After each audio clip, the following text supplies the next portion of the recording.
what you are studying now in terms of Prabhupada's books. And I want you to tell us something you're studying at present, recently, and what is, why is it very interesting for you? And why is it important for others to also know? Yeah, I'm just reading one, it's not actually a book, but it's a kind of letter. So in that one, Prabhupada is saying that we have this hand, he was kind of explaining something, but in between he put this quote, which I was impressed. Basically he was saying that you have this hand, but this hand can be either paralyzed or can be taken out by Krishna at any time. But we are thinking, I am this master of my arm and I am the controller. But actually Krishna is the master. If he wants, he can take out anything anytime. So just trying to make that Krishna, we are not the controllers or masters, but Krishna is the master. This is in the letter Prabhupada was reading? Yes, yes. Mm-hmm. So very, very, very important point. Especially here in America, we see so much of a tendency for controlling every last thing to try to make it more efficient, less time consuming, better use of energy. On my drive across Nebraska, sometimes I took the side roads. I was telling Bhaskar earlier that where I was for the last few months in Grand Canyon, that area, until I got on the Interstate 7 to go to Denver, I realized I haven't been on the interstate for almost 5 months. So that's quite a culture shock when you get back on.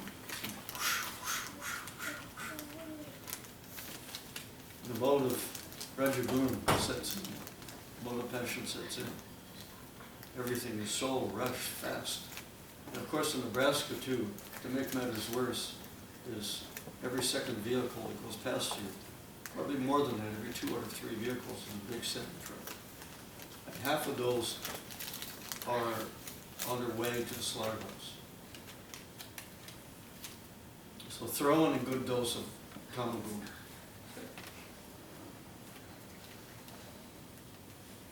These industries, so much Nebraska is based on, I think, cattle. And probably the second is GMO corn. That's what it is. So a lot of killing and violence going on in both industries, both that they call agriculture. So sometimes I just was going on the side instead of the interstate from Grand Island. I came the other road. And noticing how tiny little towns, but they have 1, 2 street lights. And everybody's waiting for everybody else. No one's driving because there's so many different directions. And the cars are just waiting and no one's going anywhere. Just all constipated. Didn't seem very efficient to me. I thought, why didn't they just stick with the stop sign? But they try to control and control and control, figure everything out.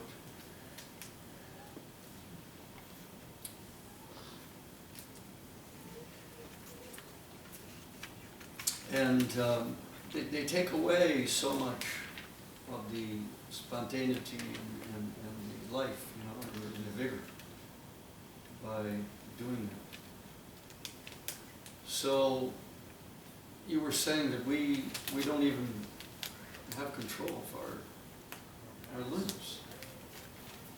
We think we do, but when you really think about it, you lift your arm up like that, you know how you do it. See, in medical school, we're learning so much about the anatomy and the biology. But how does the desire that we have to lift the arm translate into the action? We know practically nothing about that. And then if something happens, we may think, oh, still, I don't understand it, but I'm in control, I'm doing it.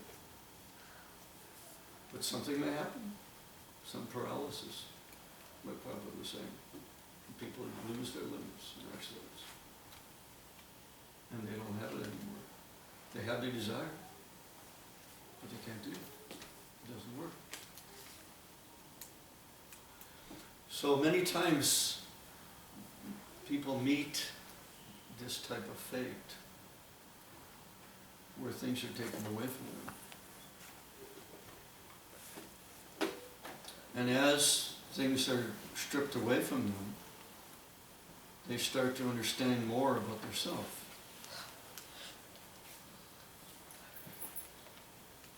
Because for the most part, we identify ourselves, what we are, who we are, starting with our body, and then the possessions of the body, our clothes, our wardrobe.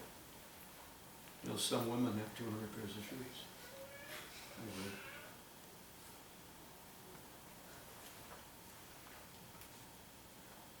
Some men have dozens of cars.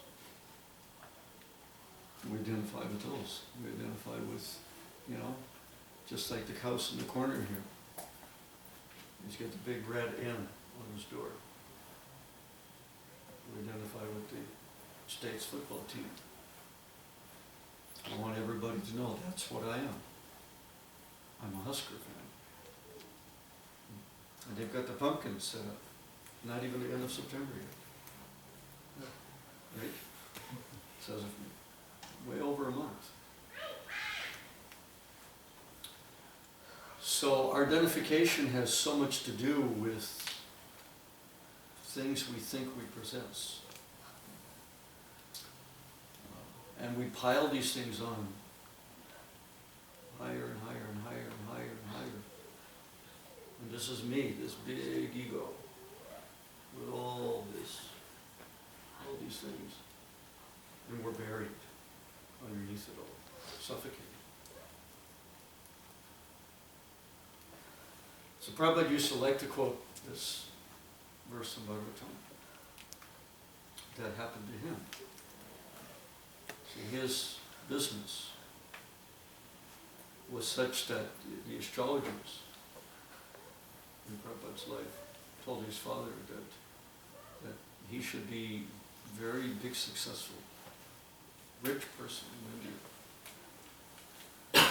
So Prabhupada, as a grihastha, he thought, let me do that, with the view of being able to accumulate wealth so I can use it in my guru's mission.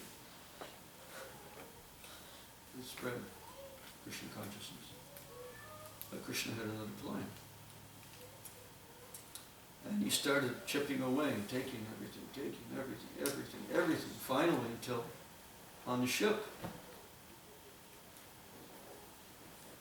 Prabhupada's there, he's already gone through so many days of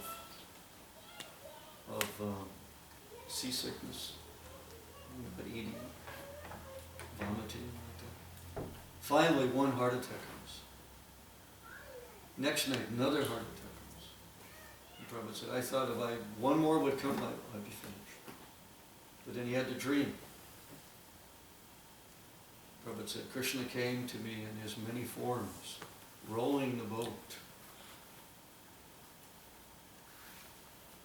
And I could understand that when Krishna told me, he said that you'll be okay now. I've taken charge. I'm in control.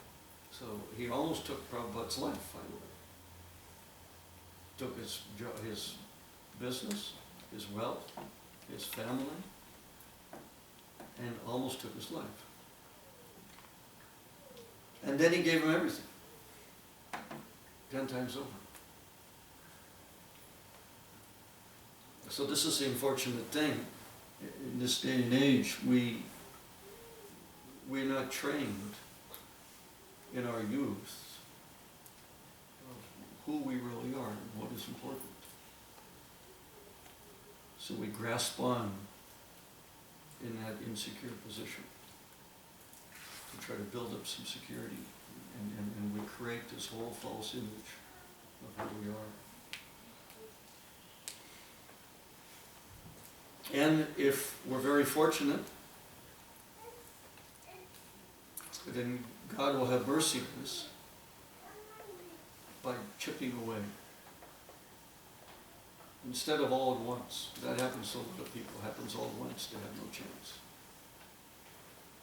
So Prabhupada used to quote that, Yasaham anu grinahami parishatatanam shadai. When the Lord has a lot of mercy on you, then he takes away all these things that you thought were important in your life. And for really, as I was saying, bearing ourselves under layers and layers and layers of ego, false ego. Yes, so thank you very much. It's very, very well listened. So Prabhu, what do you study now? Actually, we are reading that fourth chapter, Transcendental Knowledge. In the Gita. In the Gita, Bhagavad Gita. We means? Every week we are. Okay. All right. And are you studying anything on your own, on the side, besides the group?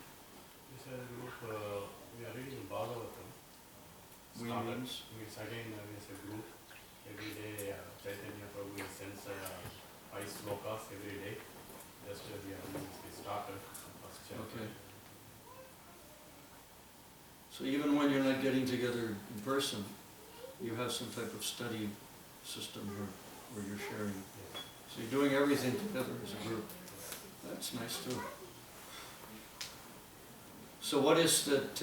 What's the most important thing you're learning from Bhagavatam? Bhagavatam, they're talking about Narada Muni's life history. First canto. Yeah, first canto. Narada, he was talking to Vyasadeva. Vyasadeva tells I'm not getting happiness. So now Narada Muni tells you have to write Bhagavatam, stories of the God. Then also he talks about Narada Muni's how he came to the spiritual when he was younger with his mother. He has to eat the remnants of sages. Then after the next birth, he will go back to Krishna. Look a little closer, it's not so So Narada Muni is telling the history, to be honest, of how he became such a great sadhu. And it was all due to his association with the Bhaktivedantas. Yes. And his offering some seva and taking the prasad.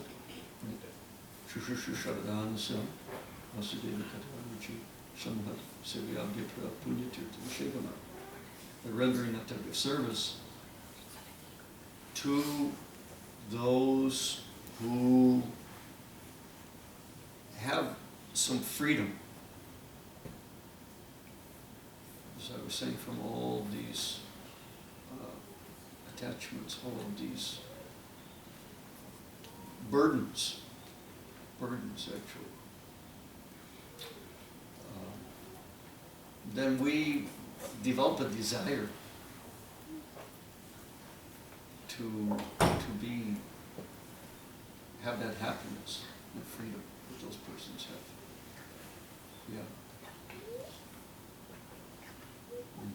Yeah.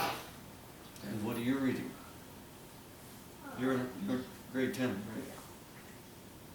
I'm reading the Krishna book. Just by yourself? Uh-huh. First time? What are you reading?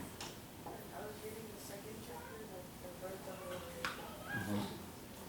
Talks about how Krishna was born and the philosophy behind it. That's not something you're going to learn in your school. Did you start at Janmashtami?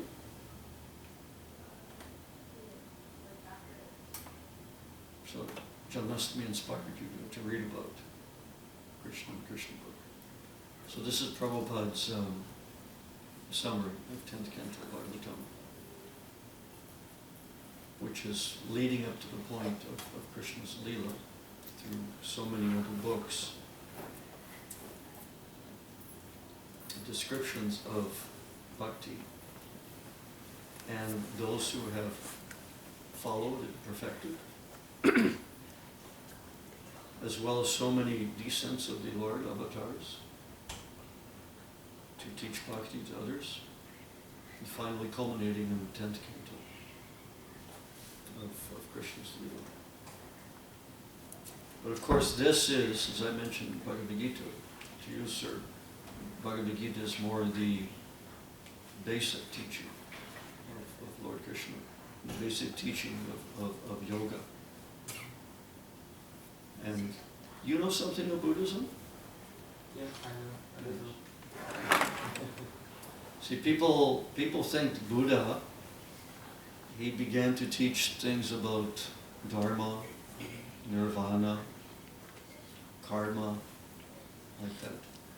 I don't know if you know those English terms for those teachings. But actually Bhagavad Gita was, in the Gita, Krishna's teaching is long, long time before Buddha. These are Sanskrit words, not Buddhist words. So Bhagavad Gita is the basic, next book is Bhagavatam, which is describing how to practice the Gita. So many different examples. Culminating, as I'm saying, in hearing the descriptions of Krishna's life. Because the teaching is one thing in the Gita, but very favorable to also hear something about this person who is Krishna, who's teaching the Gita. Because we know, but one of Prabhupada's main problems he had with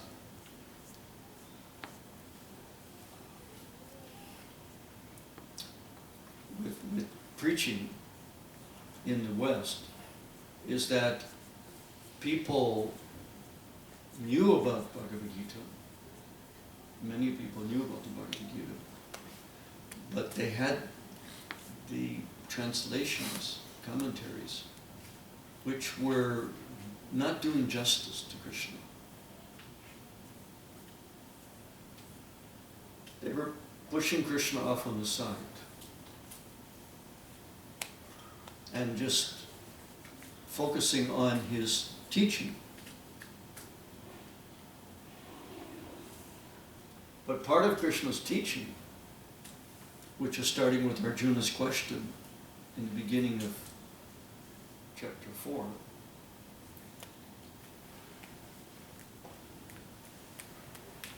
Krishna's teaching about himself, his position.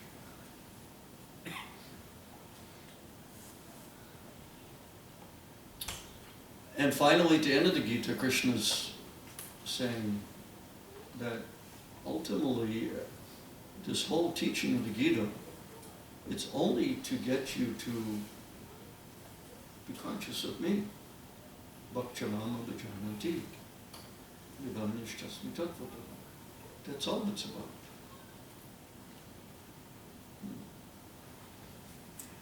So, whatever translations of the Gita had made the way here to the shores of America, we're not doing Bhagavad Gita justice.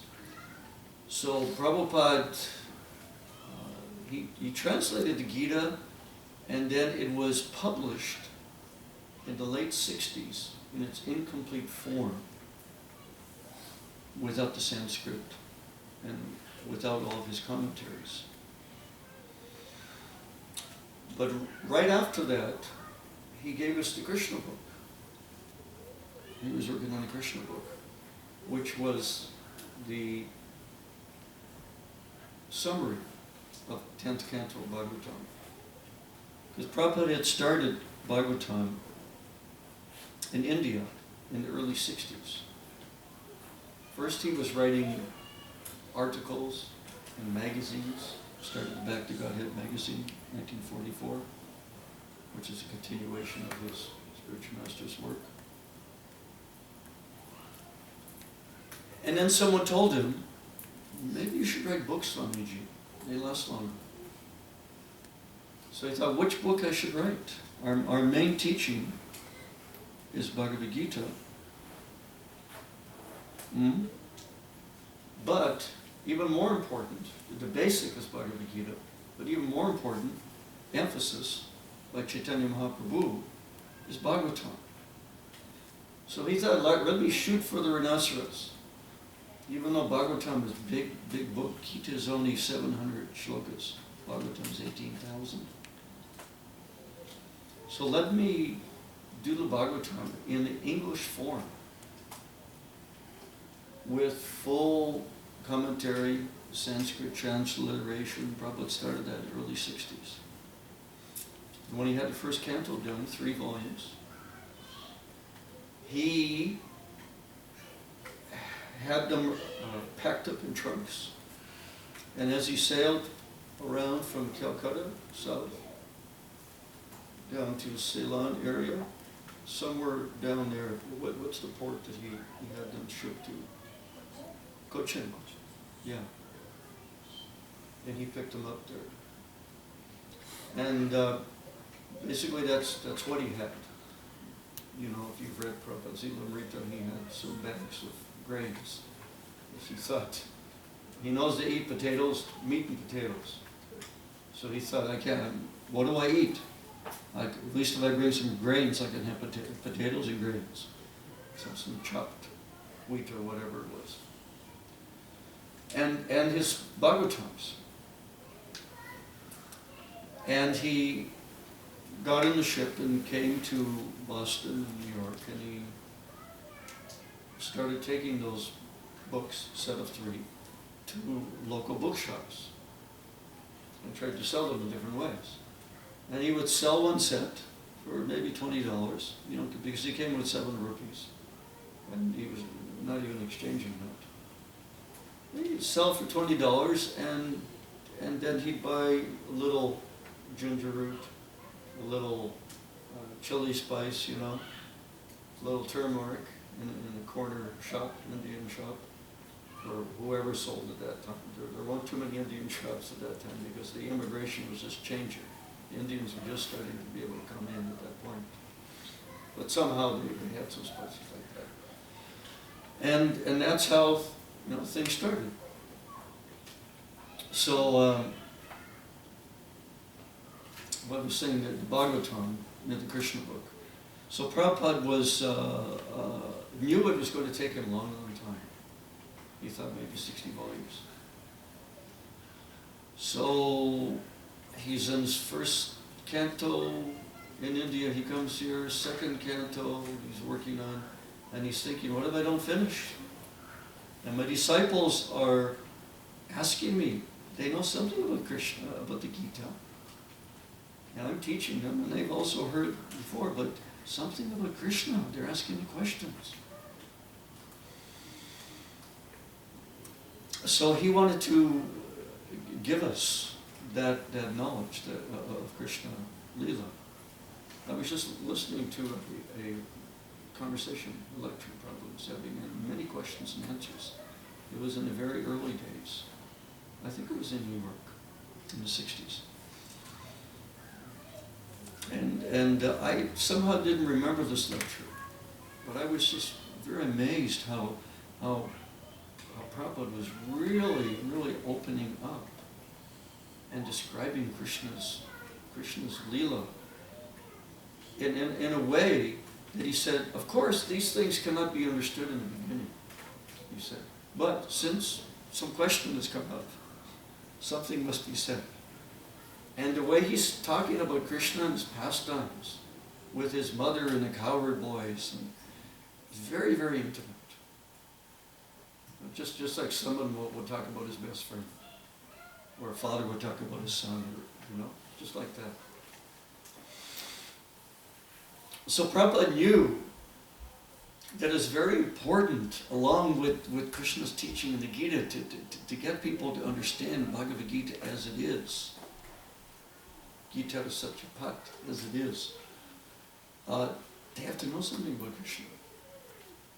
Otherwise they take his words and they twist like this, and he actually means this, and you should understand it like this, he doesn't mean this. But when you understand Krishna's Leela, what Bhagavatam says, then he's backing it up. What he's saying, he's acting it. He's showing that. He's not just saying it. If he's telling Arjuna, Ham Sarasa Prabhavoma, Tassa Prabhavar today, Iti Madhvabhajanti Ram Buddha that all spiritual material worlds are coming from you. Those who know this, what? They engage in my service, they surrender to me, engage in my service. They know something about this, about my real nature. The Prabhupada would say, and actually in this discussion he's having with the students in the 60s, he was saying that residents of Braj in India, Vrindavan, they didn't know much about Krishna, who Krishna is. They didn't care. It's not that they're trying to understand Krishna, trying to know Krishna, theoretically, philosophically, even. But they're just loving him. They're just naturally, spontaneously attached to Krishna out of love. So this is the goal. This is a very, very high platform. And it's not that they didn't have knowledge, but it was covered over in this lifetime. See, the gopis, the simple village girls, cowherds, they didn't go to University of Omaha or IIT. It's IIT, right? I just read how they accept maybe 1% of the people who apply. They didn't, none of that. But their hearts were completely infatuated by Krishna. But then when we get into the Bhagavatam a little bit deeper, and we read the bhasyas of the great acharyas, like Sanatana and Vishwanath, we understand there's this background to all of them. Some of them are Krishna's eternal associates in Golok, in the spiritual world. And they come with him as he's coming as the avatar. Parichanai sadhana dinashakti diskadam dharmasam stopanataya. As he's coming, so they're coming with him. Some of them are just coming for the first time. Many, many lifetimes of sadhana. What is it? Bahuram jananamante gyanavam upapajate vasudeva sarvati samahana sadhurava. Many, many lifetimes they know. Krishna saying, I am everything. You have nothing you can do. You get away from me. Surrender. So, some of them are Vedas personified. Some of them were the Municharyas who were there in Ram Leela. They met Ram in the forest. They were attracted to Ram in the way that a girl is attracted to a boy. But Ram says, Ekapati Vrat. I have one wife. Sorry. So it's something else you must do if you want to enter into a relationship conjugal with me like that. Then I have other form. And you have to learn, train, learn to go to that school. where you learn from these gopis. You learn from the residents of Vrindavan how to worship me in that way. That's what you have to go through. So then they came. When Krishna was there. And they took birth in the wombs of cowherd ladies. And they became little girls. And they became infatuated with Krishna.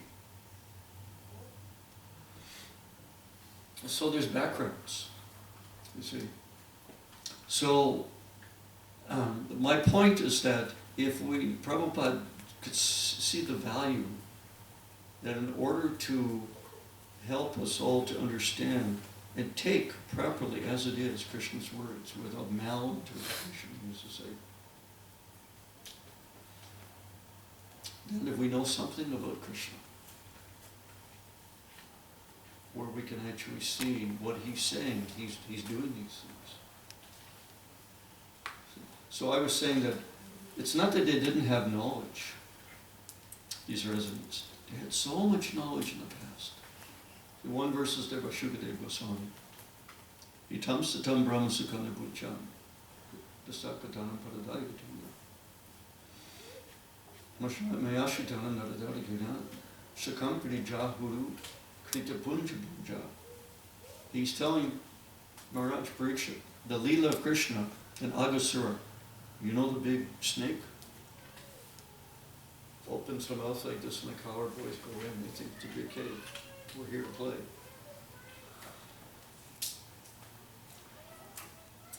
Finally, everyone's in there. And Krishna's thinking, my friends are gone. What am I going to do about this? So Yoga Maya, she's Krishna's Shakti, who allows him, if he wants, that he can forget he's God. He can forget he has all these powers. She's doing everything for him. Why he should want to forget? So he can have intimate relationships with his bhaktas, with his devotees. Okay. Because if he's always thinking, I'm on the top, and all of his bhaktas are thinking, I'm very insignificant. We're very far away. It's very hard to have intimate relationships. So we just become petrified by the awe and reverence. So that's good. Because nowadays we find that nobody has that type of awe and reverence practically. Everyone's losing their fear of God. Right? Everyone's becoming so arrogant towards God. All these different atheistic, scientific, and philosophical books, bestsellers coming out, and what they're saying about religion, what they're saying about God, putting everybody down. Very, very arrogant. So the fear of God is a good thing, but it's not the best thing. It's not God, not really what he wants. You know, he wants us. He wants our love. That's all. He thrives on love. That's his food. So that's why we exist.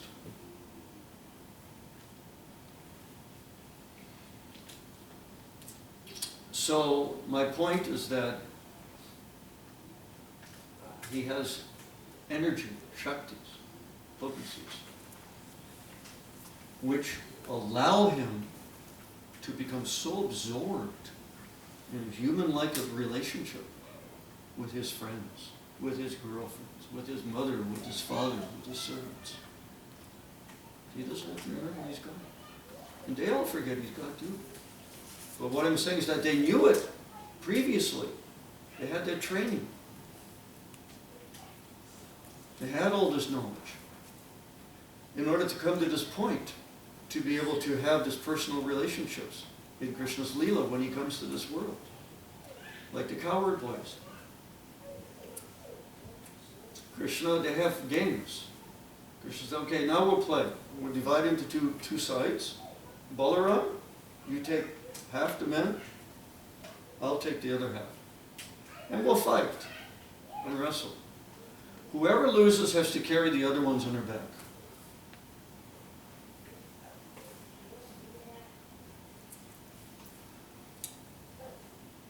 So sometimes Krishna loses. Prabhupada was saying, just like it's play fights, a father and a son. They'll have a fight. And the father will lose. So that gives pleasure. You see? So how you can lose when you're God? So Yogamaya is there to make these arrangements that everybody forgets. Except for Yogamaya. We don't have to worry that.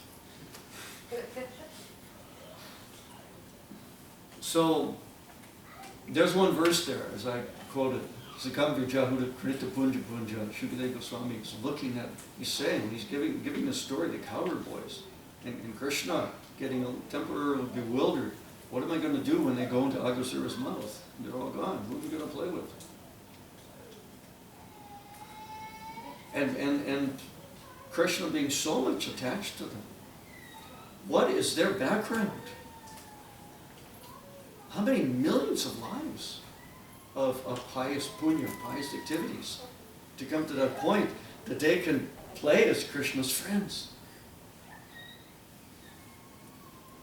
And Krishna can forget his position with them.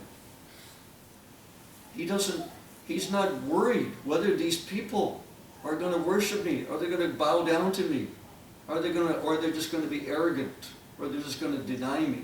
He doesn't worry about that. They already have given their hearts to him. They have all that knowledge in the past, and they're just giving their hearts to them. So he's completely trusting them. And so he's saying, okay, I will put myself into your hands. Whatever you want to do with me. That's what God wants from us.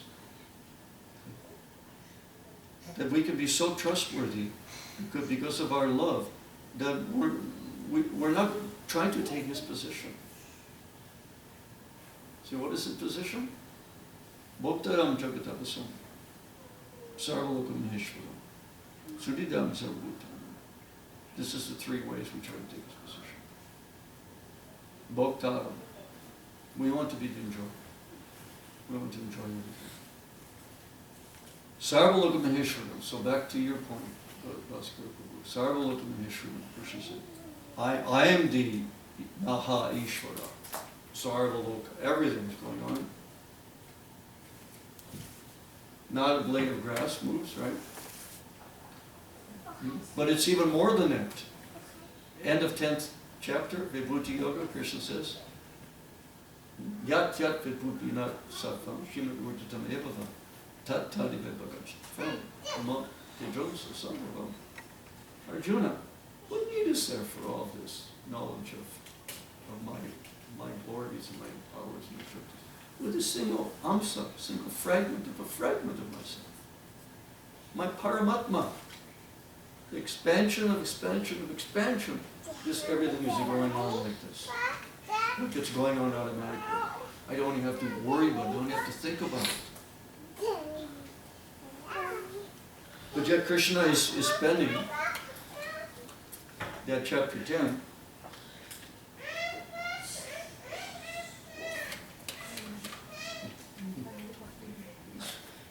to try to teach us through Arjuna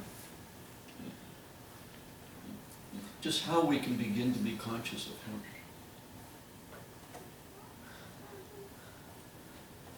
In this world.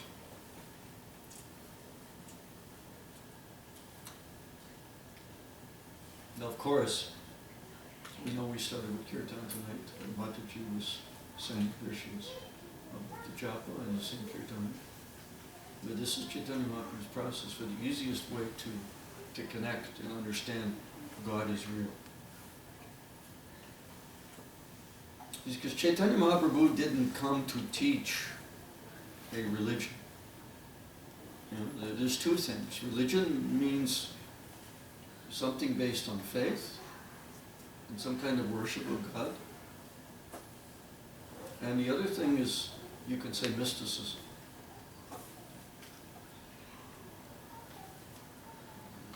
which produces some realization, personal experience.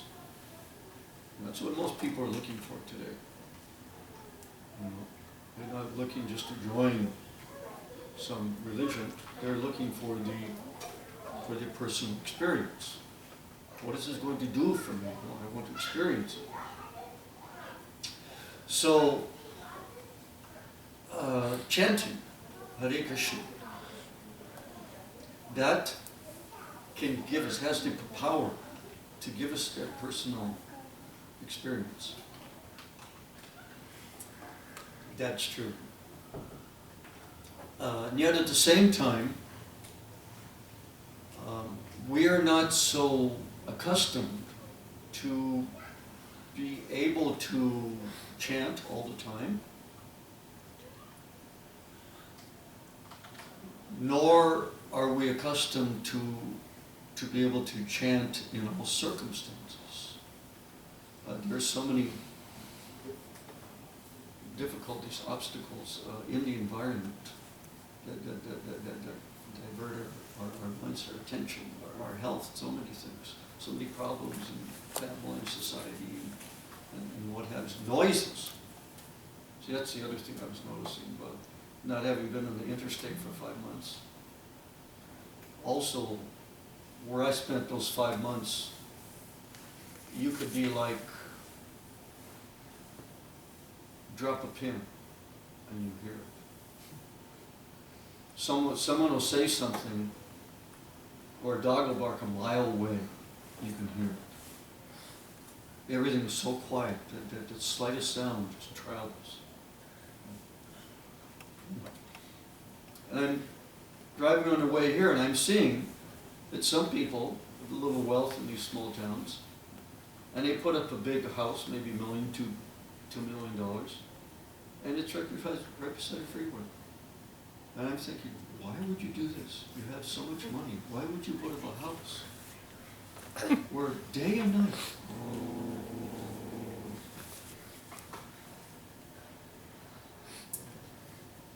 See, some people, they must have some motor noise. They go crazy. That's actually someone was telling me, one of these parks, that one of the biggest problems they have, they bring in different school groups, and sometimes they have college groups who somehow they get some accreditation for spending some time at a national park, and especially environmental, geological courses like that. And one of the big problems they have, they say, if they take people down into caves, sensory deprivation, they can only handle it for so long because there's nothing coming in. The sound and they just then in their mind. So anyway, in the 10th chapter, Krishna is also telling Arjuna of another way of how we can, within the environment that we're living in, how we can make some connection to Him. And also Sukadeva is doing that at the beginning of second canto. It is called First Step in God Realization. Description of Krishna's universal form and how we can start to understand His presence as represented in different aspects of nature. So I just wanted to read something to you, because I did actually bring a book in. And then we'll finish with that. It's from, as we're studying Prabhupada's Gita, in the beginning of Prabhupada's Gita, he says, could you look at the beginning, Prabhupada, and see what Prabhupada's dedication is?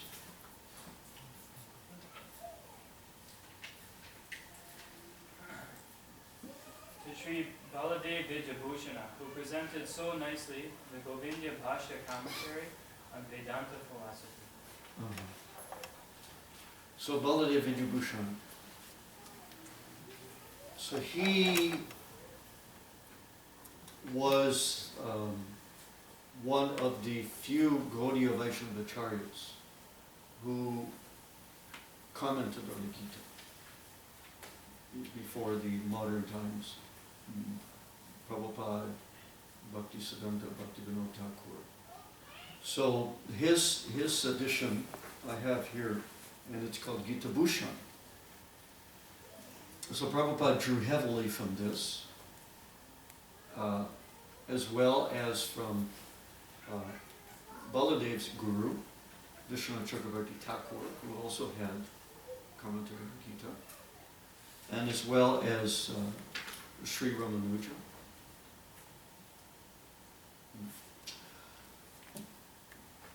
And I wanted to read you something from the 10th canto here that Baladev writes. So we can do a little chanting in preparation for that. Please repeat.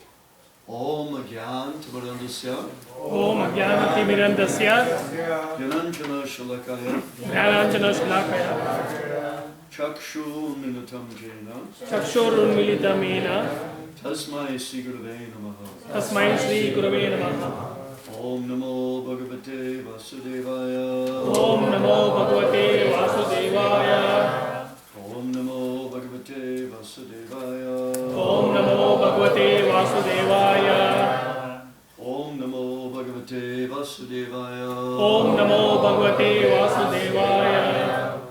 Okay, so since you don't have books, I'll just read the Sanskrit myself here. It's text 19.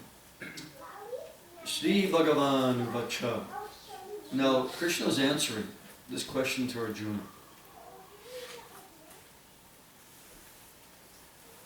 Which begins with (16). Arjuna asks, you should speak about your vibhutis in detail, by which you remain controlling this universe. O Master of Yogamaya, in contemplating you constantly, in what manner should I know you with qualities? In which objects should I think of you while meditating, O Lord? O Janardana, please tell me again in detail about your qualities and your vibhutis. Here in your nectar, I have no satiation. So we know that chapter 10 is within the middle 6 chapters. The middle 6 chapters are focusing directly on bhakti, sandwiched between the first 6, which are focusing apparently more on karma, and the last 6 apparently more on jnana. But within the middle 6 chapters, the essential 6 chapters, 9 and 10 are exactly in the middle of those 6 chapters, and they're right in the middle of the whole Gita. So they have 8 chapters before chapter 9, 8 chapters after chapter 10. So they're described to be the womb of the Gita, 9 and 10. So beginning with 7 and 9, Krishna is giving some verses about these vibhutis, about exactly what is his position is, how he's represented within the material world, and how we can learn to connect with Krishna, see his presence through these different manifestations of his potencies. So a few verses in 7, a few verses in 9. In the beginning of 10, he then gives this famous one right before Hamsa Vasya, the one that I quoted, Etam vibhutim yogam cha, mama yogita tattvata cha, sovekopena yogena yujita natta samshaya. He says, he who knows my vibhutis and my qualities, who accepts these as the highest truth, becomes fixed in unflinching bhakti through that knowledge. Of this there is no doubt. So going back, I was saying, Prabhupada's talking with his disciples in the 60s and telling them about this Krishna Lila. And then he's saying, you know, I'm just telling you because you asked this question. It's not for the beginning understanding. And besides that, it's not our position. It's not that it's possible to understand everything about Krishna philosophically or theoretically. It's not our position, it's not our goal, and it's not possible. But whatever, one place Prabhupada says, but whatever he's giving to us in Bhagavad Gita about himself, that much we should understand. And then here Krishna is saying why he's giving this information, whatever little it is. Why? Because if we just have some degree, a clear understanding of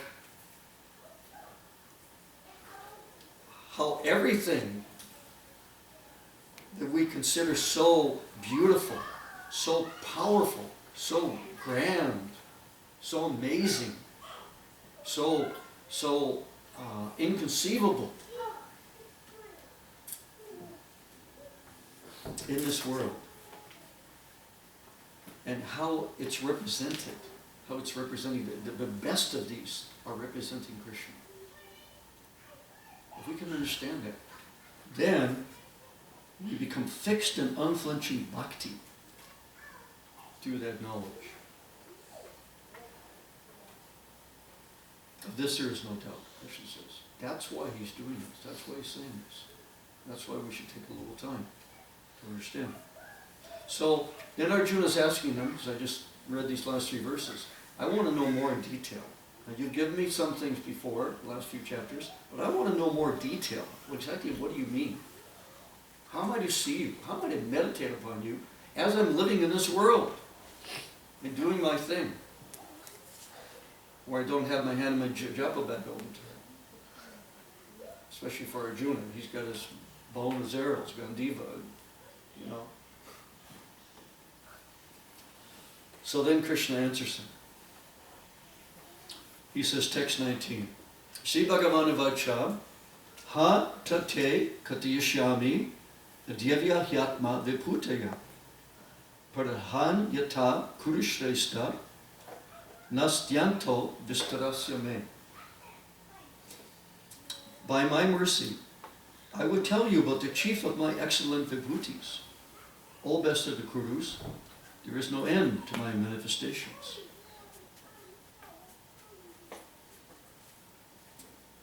So Vishwanath is giving this commentary. He's saying, he's paraphrasing Krishna. I will speak about my vibhutis which are remarkable. Not common things like grass and bricks. I will speak of the chief ones, since there's